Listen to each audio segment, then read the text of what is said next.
I'm Darlene Prestbo, and I'm honored to share this evening with you with Angela Smith. I'll briefly give you a background about the conception of the poem. A few years ago, a friend and I took a tour through England, and when we were in Cornwall, we spent a few hours at the market town of Bosnia. And I happened to see a leaflet of some history of the area, and there was a short message writing about two women who lived in the woodlands outside Bosnia many, many years ago. And that intrigued me so much that I started thinking about them. And on the plane back to the States, I already started writing some words and passages in my mind. And that's the conception of the poem that you'll hear tonight. And I want to tell you as background that it is iambic pentameter, blank verse. And what I'd like all of you to do now is come with me to Cornwall, near the market town of Bosnia, and the woodlands where two women who love and live share their lives.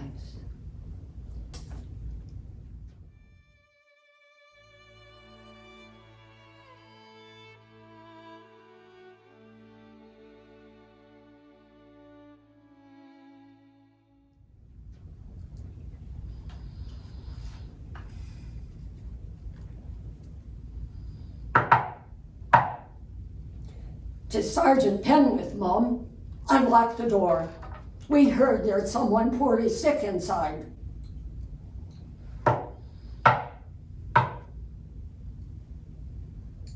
By sweet St. Clair, the stench is dreadful bad.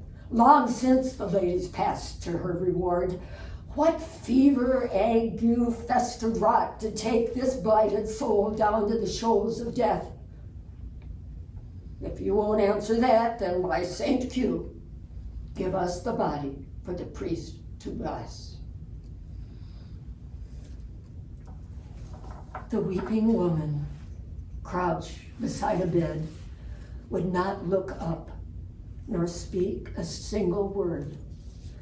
Her head lay bent upon a tear-soaked quilt, dark heather nosegay crushed beneath her hand.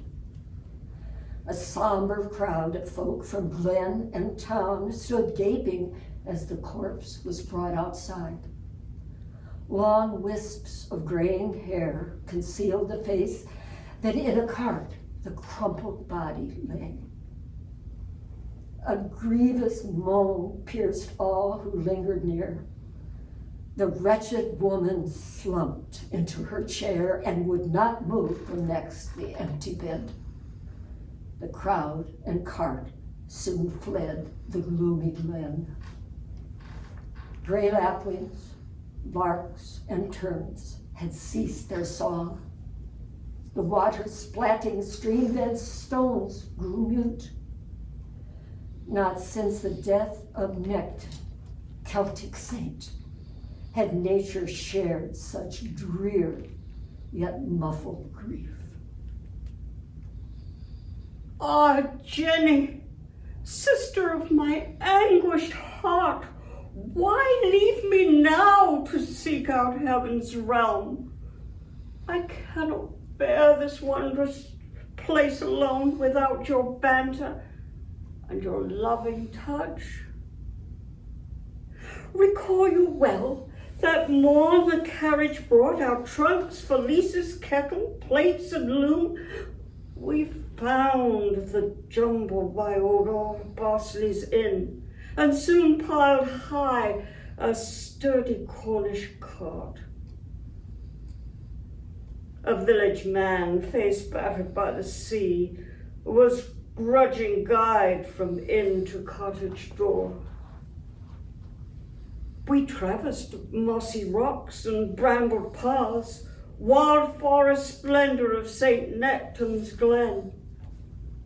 alone and free from vulgar prattling eyes. You worked with joy to mend our walls and patch the chimney o'er the blackened hearth. I joined your zeal, soon clearing ground. Each Friday we would walk along the brook, with pause for blessing St. Piran's well. 'Twas hard to bear the looks of Bosny wives at market as we bought our flour and eggs.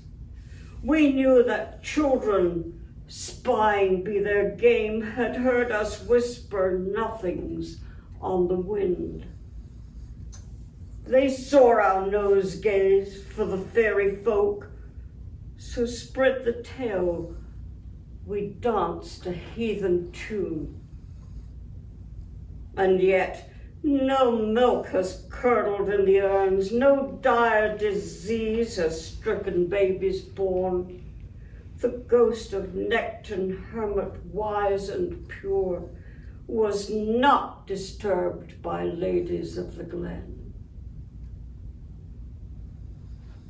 Now Martha paused to sob her grief anew, with heart fresh ripped and ravaged by the pain.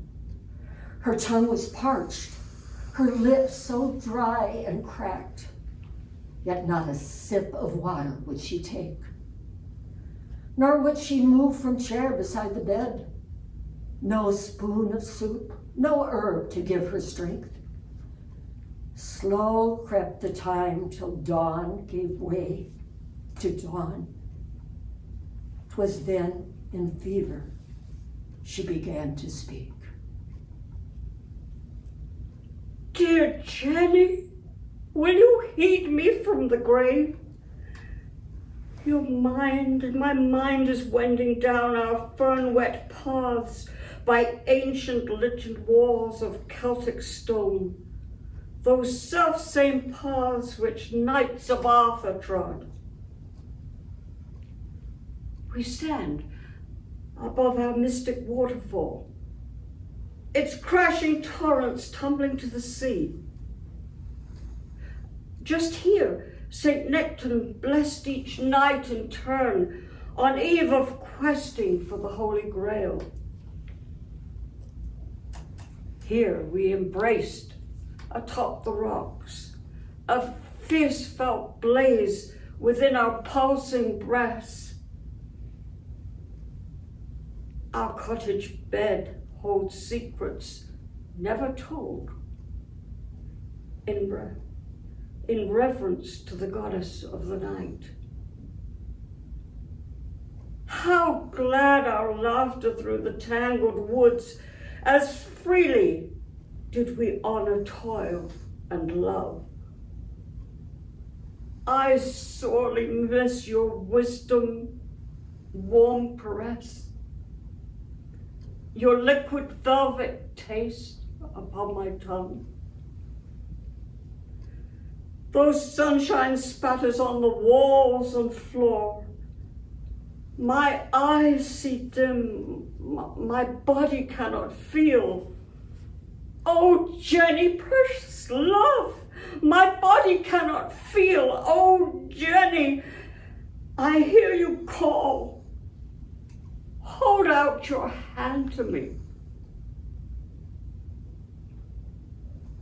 Days hence, a Bosny boy peered through the pane and saw the stone-still corpse upon the chair. Such deep devotion touched the village folk. St. Piran's priest gave blessing to their graves. A gruff old sailor, tamping down his pipe, bespoke the thoughts deep held in Cornish heart. 'Tis sure from Cove to moorland by St. Ives, all pray you peace, brave ladies of the Glen.